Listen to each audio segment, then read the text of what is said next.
Hola, hola, mi nombre es Geraldine Duque, soy estudiante de la Universidad Bicentenaria de Aragua y el día de hoy vamos a estar haciendo un comentario sobre el film Antes que sea tarde y vamos a estar respondiendo ciertas preguntas y al finalizar vamos a estar realizando también o mencionando algunas soluciones a ciertos problemas climáticos fundamentales. De manera general, este film es llevado a cabo principalmente por Leonardo DiCaprio, quien, él luego ya vamos a estar mencionando cuál fue su papel en este film principalmente, pero realizó diferentes viajes a sitios diversos del país en donde se comunicó con especialistas en diferentes áreas y a través de ello pudo entonces presentar ese material completo sobre lo que ha sido la contaminación, el cambio climático, calentamiento global y todo esto. Así que iniciemos con ello. Y primero, antes de dar entonces inicio a lo que es el film como tal, vamos a mencionar en qué consiste el movimiento ambiental. Y el movimiento ambiental es algo que también es conocido o hemos escuchado tal vez la palabra ecologismo. Y esto abarca una amplia gama de iniciativas y organizaciones, las cuales, como su nombre lo indica, no podríamos imaginar, abordan problemas ambientales y de esta manera también buscan promover soluciones sustentables. Esto ha sido surgido después de la segunda mitad del siglo XX y se caracteriza por la diversidad de sus integrantes que se unen preocupados por la crisis ambiental o diferentes problemas en específico. Estos movimientos han logrado ocupar un lugar en el espacio público, instalando el tema ambiental en la comunidad, y podemos ver de que es algo que han logrado porque todos nosotros conocemos lo que es el cambio climático y todo esto. Ahora sí, ¿qué parte o cuál es el papel de Leonardo DiCaprio en el film? Vemos de que él allí es mencionado o se le da el título de Mensajero de la Paz de las Naciones Unidas. Él viajó por diferentes partes del mundo, como lo dijimos antes, interrogando investigadores, políticos, científicos y muchos especialistas en diferentes lugares y sobre diferentes áreas, con la finalidad de conocer los efectos reales del cambio climático y sus implicaciones en la sociedad, en la humanidad, en el ecosistema, en todo en general, presentando de esta manera los problemas y a su vez posibles soluciones que se pudieran llevar a cabo. Ahora, ¿en qué consiste el calentamiento global? Según lo que se ve en este video, es importante mencionar que el calentamiento global, o como también puede ser mencionado allí que el tema principal era el cambio climático, este cambio climático afecta tanto de manera, como lo dice allí, calentamiento, como también puede provocar lo que son enfriamiento, por así decirlo, en diferentes áreas del planeta, ¿sí? En unos sitios mucho calor y en otros sitios bajas temperaturas, en unos lugares incendios, mientras que en otros lugares hay inundaciones. Cualquier parecido con la realidad no es coincidencia. Y pues ¿en qué consiste principalmente el calentamiento ambiental? Luego entonces de que entendemos de que son estos diferentes aspectos, podemos ver de que eso se da en diferentes lugares del mundo, no es en un lugar en específico, pero a su vez también puede entonces esparcirse y darse más, tal vez pronunciadamente o de forma más severa, en ciertos lugares en específico. Esto es producido principalmente por las emisiones tóxicas del uso excesivo de combustibles fósiles, los cuales afectan gravemente la atmósfera, los campos, la tierra y pues el ecosistema en general. ¿Cuáles son las principales consecuencias del calentamiento global? Y aquí, vamos a estar mencionando algunos en específico. Sus principales consecuencias son, como lo vemos allí en la imagen, el deshielo de los polos, es decir, el derretimiento de estas capas de hielo que son tan importantes y tan básicas en el mundo. Y a causa de esto, a esta gran cantidad de hielo que se derrite, entonces se produce lo siguiente, que es que aumenta el nivel del mar. Y esto lógicamente va causando inundaciones. Pero como lo dijimos anteriormente, en unos lugares afecta de una manera y en otros de otra. Así que en unos lugares puede estar habiendo estas inundaciones mientras que en otros sitios las elevadas temperaturas y a su vez también la influencia humana puede provocar los incendios, que es algo que pues vemos que provoca una gran pérdida de biodiversidad, además de una excesiva contaminación en la atmósfera. Y asimismo también vemos lo que es una pérdida en la flora y la fauna, pérdida en la biodiversidad en general, así también como daños en los arrecifes que pues están en el mar y cumplen una gran función de equilibrio, y pues bueno, también se ven afectados a causa de lo que es el calentamiento global. A su vez se produce entonces una pérdida en la calidad de vida en general, porque obviamente estas cosas nos afectan a nosotros los seres humanos de gran manera. Ahora, ¿qué políticas ambientales se mencionan en este video? Aquí pude ver especialmente dos. En primera instancia se menciona o se postula la idea de realizar lo que son impuestos por la emisión de carbono, es decir, de que, pues como sabemos de que el carbono es algo que es lo principal, sí, el CO2 que contamina, pues entonces se realizaría estos impuestos, de manera que las personas no se vieran tan motivadas a contaminar y pues se pudiera ver esa reducción, ya que pues si tenemos que sacar de nuestros bolsillos, preferiríamos no contaminar. Y lo otro que se menciona es el acuerdo que se llevó a cabo en París en el 2015, en donde las diferentes naciones fueron allí, incluido el Papa, y entonces se realizaron las firmas de estos acuerdos en favor de la naturaleza y de esa manera pues disminuir lo que es la huella de contaminación en el ambiente, que pues bueno, esperemos que pueda haber verdaderos resultados. Ahora, ¿cuáles entes gubernamentales tienen un papel protagónico? Aquí lo he separado en dos categorías y voy a mencionar algunos que me parecieron que eran como más relevantes o que tuvieron un papel más importante y otros que fueron simplemente mencionados en parte. Los primeros o más relevantes son los climatólogos o aquellas personas especialistas en cuanto a lo que es el cambio climático y sus efectos. Es decir, pues bueno, estas personas que le estaban enseñando o mostrando a Leonardo DiCaprio pues sus experiencias, sus puntos de vista y conocimientos. También se mencionaron a diferentes presidentes de Estados Unidos en diferentes momentos de la vida de Leonardo, en los cuales, bueno, en algunos casos ellos apoyaron o promovieron lo que es el cambio para poder realizar una mejora en el ambiente, mientras otros, pues como vimos allí, algunos pues veían el cambio climático como una farsa.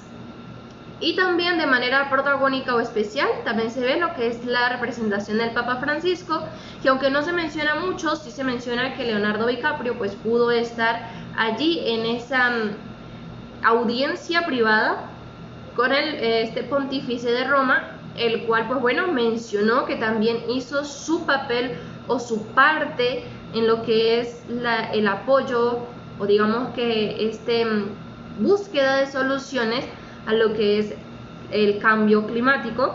Y bueno, se menciona que él también dio la encíclica que pues tal vez muchos conocemos, que se dio en el 2015 en favor de hacer este cambio o las recomendaciones de su parte para poder mejorar el cambio climático. Pero por otro lado, de manera menos influyente, se mencionaron por encimita lo que son alcaldes, gobernadores, senadores. También se mencionó al primer ministro de Suiza, se mencionó al presidente del proyecto de política medioambiental y ciencia y al presidente del comité del medio ambiente del Senado. Es decir, son algunos tal vez renombres más mencionados o podríamos decir más relevantes en este caso. Ahora, ¿qué pasa si aumenta 1 grado centígrado la temperatura del planeta? Aquí en el video se menciona tanto qué pasaría si aumenta 1 grado centígrado o si llega a 4 grados centígrados, ¿sí? Es decir, que llegue hasta ese límite. Lo primero y principal que podemos ver, pues como ya lo mencionamos antes, es el deshielo o el derretimiento de los polos. Que esto es algo básico porque, bueno, sabemos de que con más calor, pues obviamente los polos se derriten más fácilmente. También vemos lo que es sequías y allí se menciona de manera más específica o el climatólogo menciona especialmente Estados Unidos, y menciona que por lo menos unos 60 millones de norteamericanos sentirían este efecto de manera directa a través de una sequía histórica. Además de eso, también se menciona que los arrecifes de coral del mundo empezarían a colapsarse, pues ellos son muy susceptibles o les afecta mucho cualquier tipo de cambio que pueda haber, y son básicos en el ecosistema del océano principalmente, y pues se ven afectados por este cambio en la temperatura. En caso de que llegue a haber unas altas temperaturas de 3 y 4 grados, entonces se podrían presentar olas de calor que harán que muchas regiones del mundo ya no sean habitables. Asimismo, entonces, lógicamente, la agricultura colapsaría, y esto afectaría de manera especial al área del Ecuador, ¿sí? Como la parte central del planeta, que es en donde se produce gran cantidad de los alimentos para el mundo. Así que habría una disminución en la alimentación, y pues evidentemente caos y problemas por todo esto de la sequía, falta de cosechas y pues nuestra principal fuente de alimentos. Además que en el mar pues también se verían los efectos, así que tampoco se podría recurrir tan fácilmente a ello. ¿Cuáles consecuencias tienen el derrame de combustibles fósiles? Para esto me parece importante poder mencionar cuáles son los principales combustibles fósiles. En primera instancia tenemos lo que son el carbón, está el petróleo, el gas natural, y también vamos a estar mencionando otro más. Lo que son el carbón y el petróleo, el gas natural. El petróleo influye más en lo que es el sector del transporte, es decir, como la parte más importante, ya que es la producción de gasolina.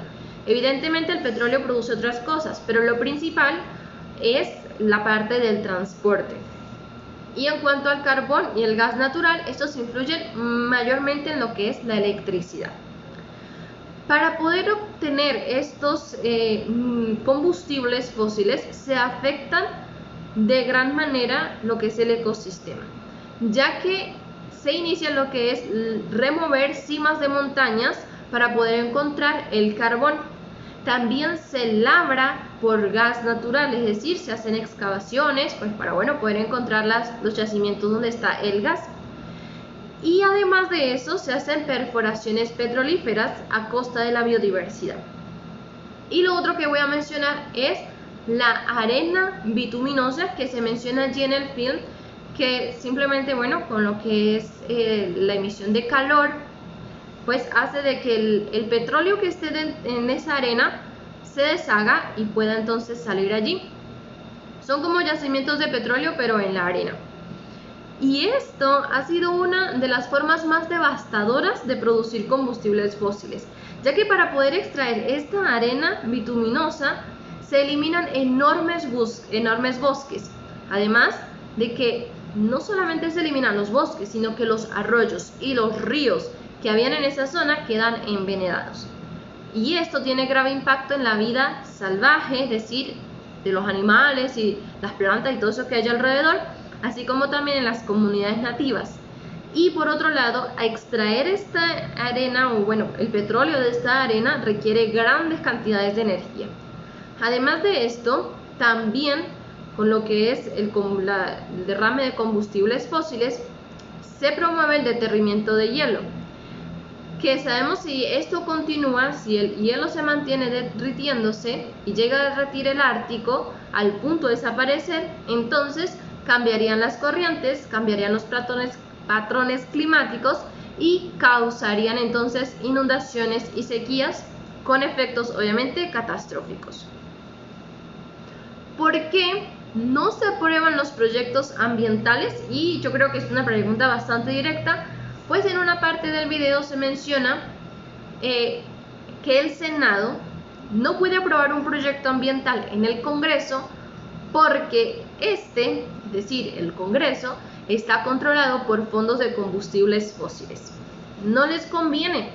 De esta manera entonces llegan a negar la existencia del cambio climático, y como allí se menciona en reiteradas ocasiones, la desinformación y todas estas cosas, posiblemente son producidos en parte por algunos de ellos, y también bloquean cualquier ley que intente lidiar con este problema, porque no les conviene que se reduzca la emisión de lo que son los combustibles fósiles, porque esta es su principal fuente de ingresos. ¿Cuántos no necesitamos la gasolina hoy en día para transportarnos? Pues todos. ¿Cuántos no necesitamos electricidad? Estamos tan adaptados a ella que sin ella no podríamos vivir.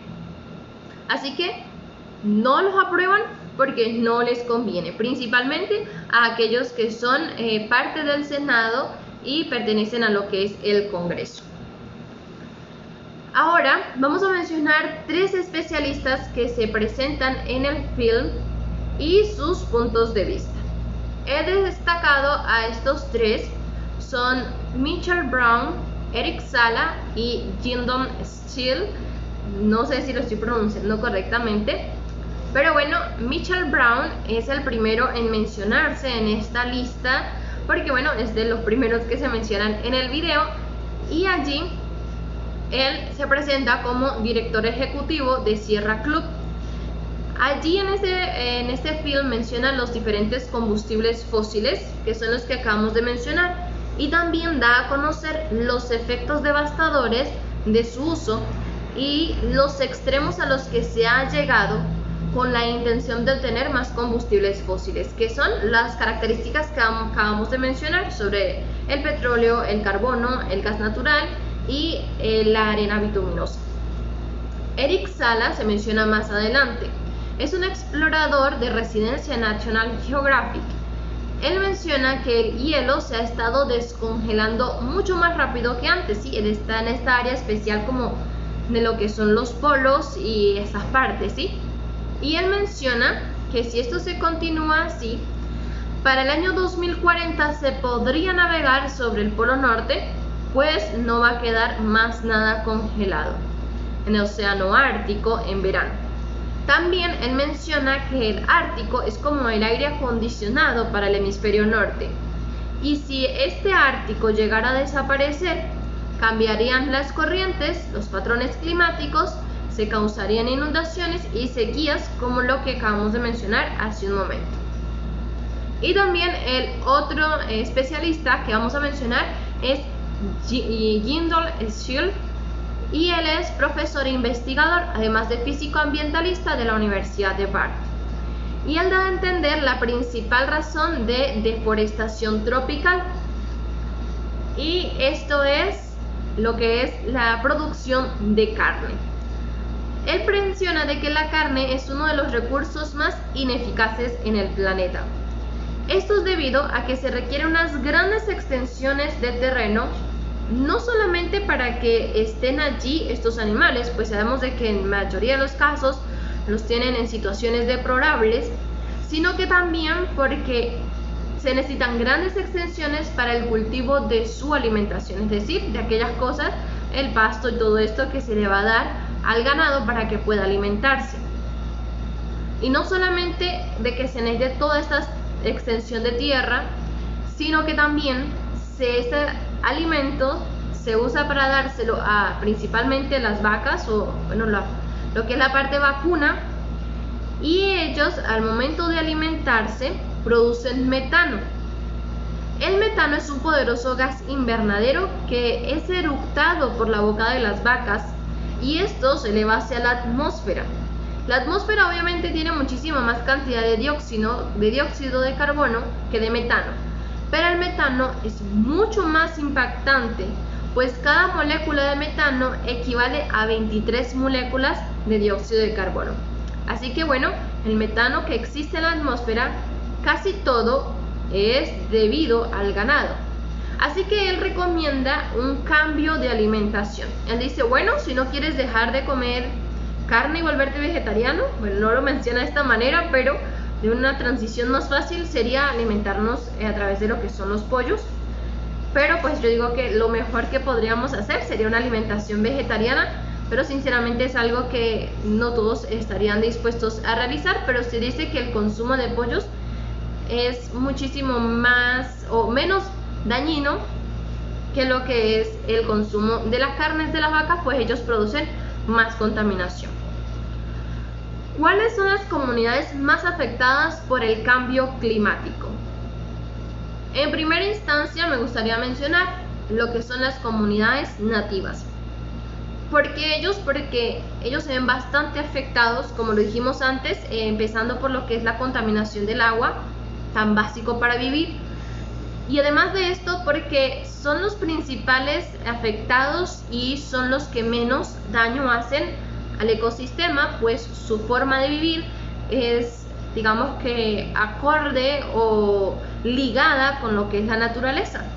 Y a pesar de esto, son uno de los principales afectados. Son las personas con menos recursos y que obviamente no ganan nada con toda esta deforestación y todo esto que hacen, y más bien salen perdiendo. Pero también se ven bastante afectados lo que son las zonas costeras. Esto principalmente debido a lo que es la elevación de la marea, ¿sí? Lo que es el nivel del mar a causa del derretimiento de los polos. Entonces pues aumenta el nivel del mar. Entonces las zonas costeras se ven bastante afectadas. Allí se menciona de manera especial lo que es el estado de Florida en Estados Unidos. Y también se dan a conocer lo que es las islas, que también obviamente están rodeadas por agua, y esta elevación del nivel del mar pues les va a afectar. Y allí se menciona de manera especial la isla de Majuro. Y también se menciona en el film otras áreas que pueden haberse afectadas. Por ejemplo, por la alta cantidad de contaminación se da a conocer lo que es China, especialmente Beijing y parte de la península de Shandong. Son de las áreas en China que tienen mayor cantidad de emisores de contaminación, ¿sí? Entonces pues son áreas que se ven bastante afectadas por su nivel de contaminación en el aire. Y vemos también obviamente lo que es los bosques de Indonesia. Se ven bastante afectados, inicialmente gracias a la corrupción de sus habitantes, ya que ellos incluso le sobornan al gobierno para poder hacer estas deforestaciones, quemas, talas y todo esto. Así que los principales lugares afectados podríamos decir que son los nativos, las zonas costeras, las playas, áreas de China por el nivel de contaminación y las bosques de Indonesia, perdón. Ahora, ¿cuáles son las consecuencias de la emisión de carbono en la atmósfera? Cuando se presenta una gran emisión de carbono, obviamente esto va a debilitar lo que es la atmósfera, nuestra capa de ozono, ¿sí? Aquella que nos cuida y nos protege. Cuando esta capa se adelgaza, bueno, primero debemos entender de que es la que nos protege de las emisiones solares y de un montón de cosas que hay en el espacio, principalmente de la emisión solar. Entonces, si se debilita, pues hay un aumento de la temperatura, y pues ya vimos cuáles son las consecuencias de este aumento de temperatura. Y además de eso, debemos entender de que es la que permite que dentro de nuestro mundo pues pueda permanecer bien lo que es el oxígeno. Así que el hecho de imaginar que la capa de ozono desaparezca o se deteriore tanto ya es bastante escalofriante en sí mismo. Así que yo creo que es bastante evidente que las consecuencias de la emisión del carbono es afectar la atmósfera, dañarla, realizar estos huecos como muchas veces se mencionan. Así que es algo devastador. Ahora vamos, como lo dijimos antes al principio, a mencionar algunas problemáticas que se presentan en lo que es el mundo y cómo podríamos solucionarlos, o mencionar algunas soluciones sencillas o principales que podríamos hacer al respecto. Lo que es las soluciones a la acidificación del suelo y el agua. Una principal recomendación que se hace, bueno, es lo que es la aplicación de cal. La cal es buena para neutralizar la acidez del suelo y el agua. Las cantidades que se vayan a necesitar para poder solucionar el problema pues va a depender obviamente del nivel de acidez y del tipo de suelo, las cosas donde se vaya a aplicar. Es como un neutralizador. Una segunda acción que se podría realizar es el uso de cultivos adecuados. Hay ciertos cultivos que son más resistentes a la acidez del suelo y que además de eso pueden ayudar a reducir la acidez.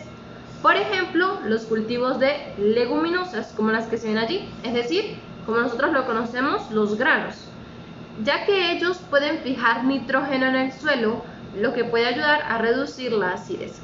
Por otro lado está la reducción de la contaminación. Es básico que la contaminación produce un aumento de la acidez del suelo, así que evitar la contaminación es principal para poder solucionar este problema. Y obviamente también lo que es el agua, ya que pues se ve afectada de la misma manera tanto el suelo como el agua a través de la contaminación. Claro, no es de la misma manera como tal, pero ambos sí se ven afectados por la contaminación. Y otro consejo sería restaurar los ecosistemas, principalmente a través de la plantación de árboles o lo que es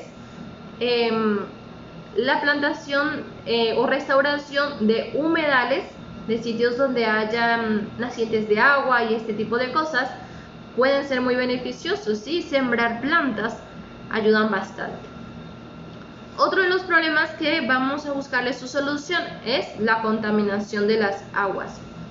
El primer consejo sería retraimiento de aguas residuales, es decir, que podamos buscar implementar sistemas de tratamiento de aguas residuales en las industrias y áreas urbanas, ya que generalmente lo que son los desechos se tiran al agua y esto obviamente va a contaminar grandemente.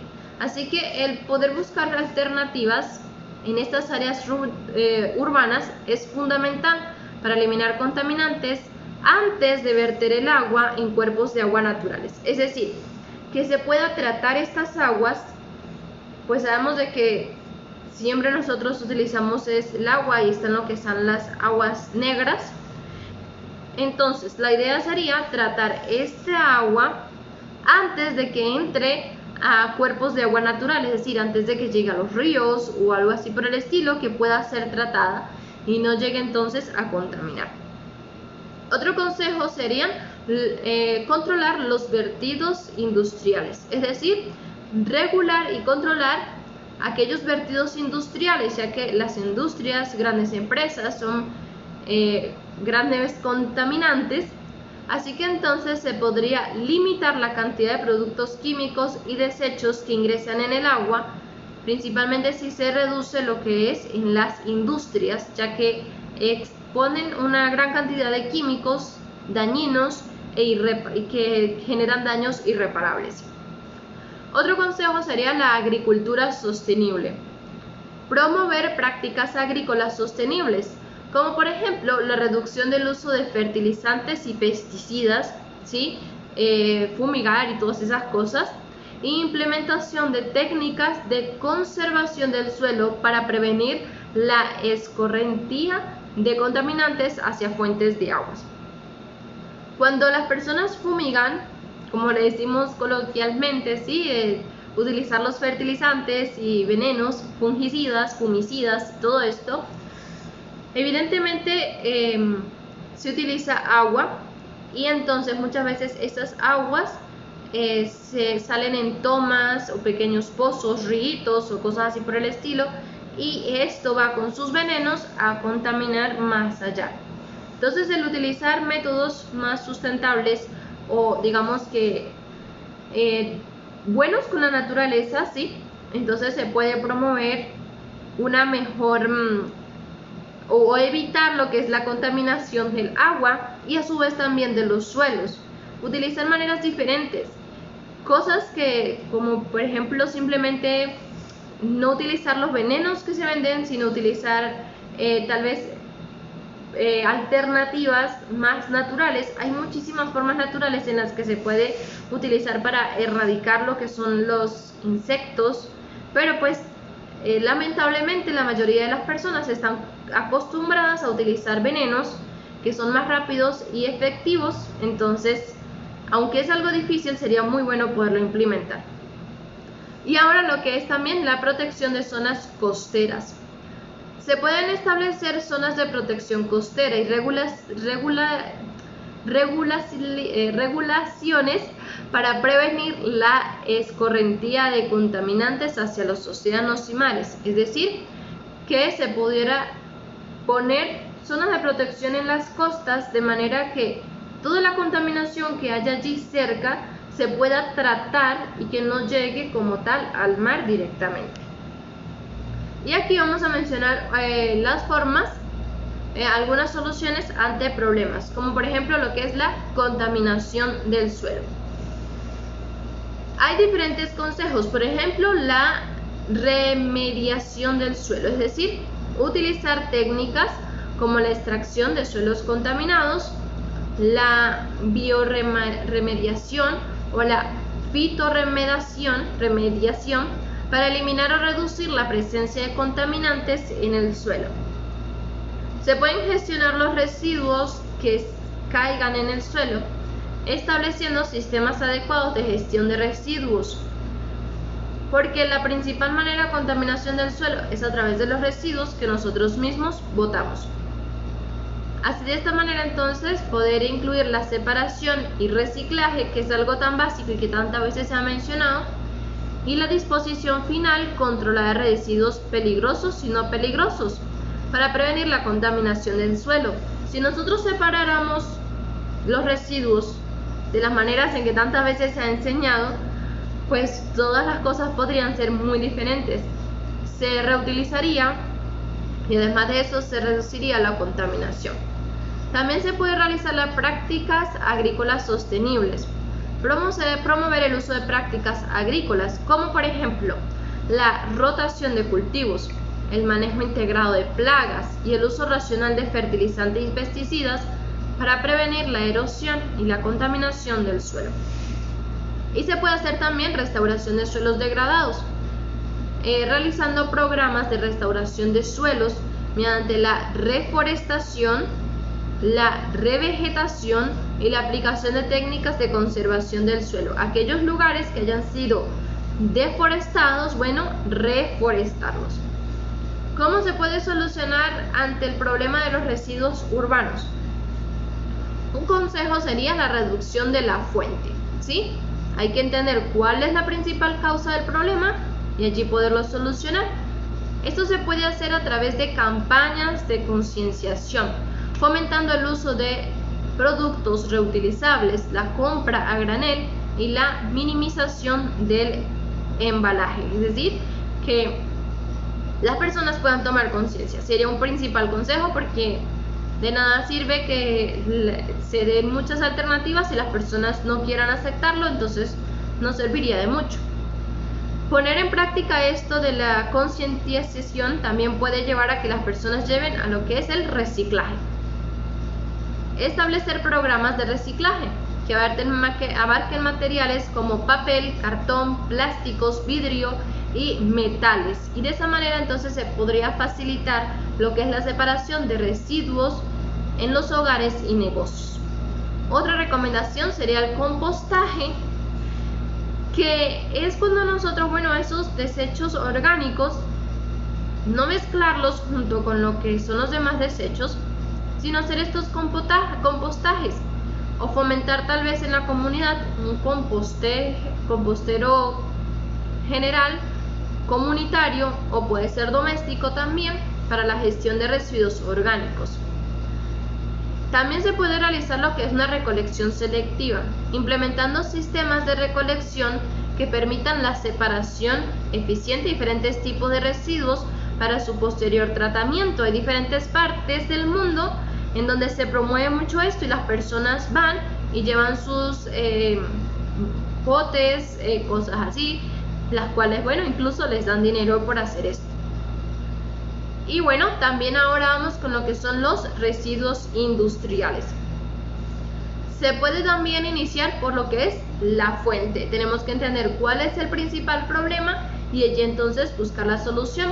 De esta manera se debe promover la adopción de prácticas de producción más limpias y eficientes, que minimicen la generación de residuos en las instalaciones industriales. Complicado, sí, porque la mayoría de las industrias no van a querer hacer esto, pero es importante que se pueda realizar unas producciones más limpias y eficientes, minimizando la generación de residuos. Allí también se puede llevar a cabo la reutilización y reciclaje, que residuos que se realicen en las industrias, que son bastantes, se puede utilizar la reutilización y reciclaje.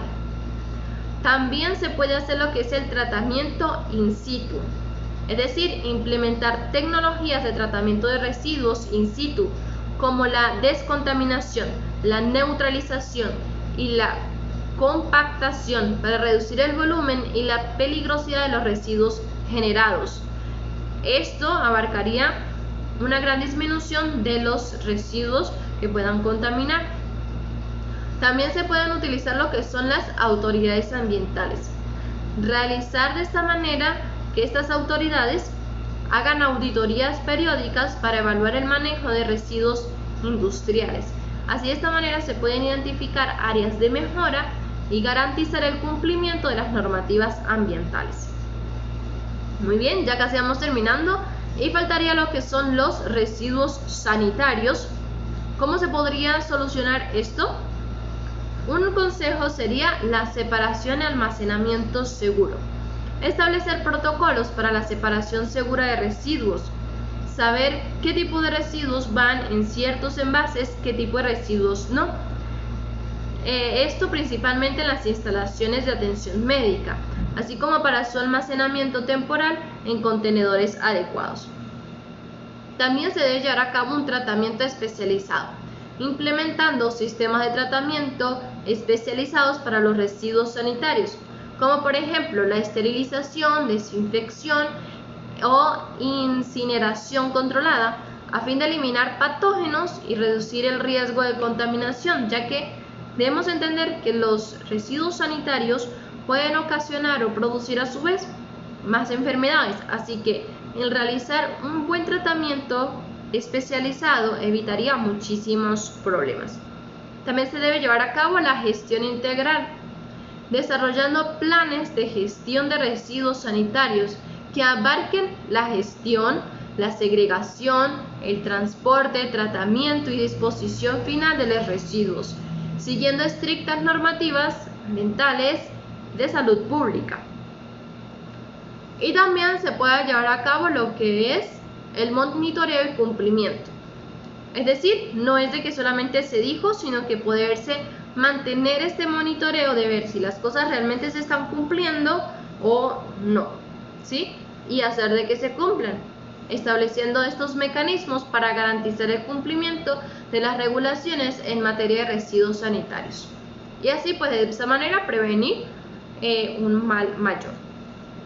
Ahora, por último, lo que son los residuos agropecuarios. ¿Cómo podemos solucionar esto?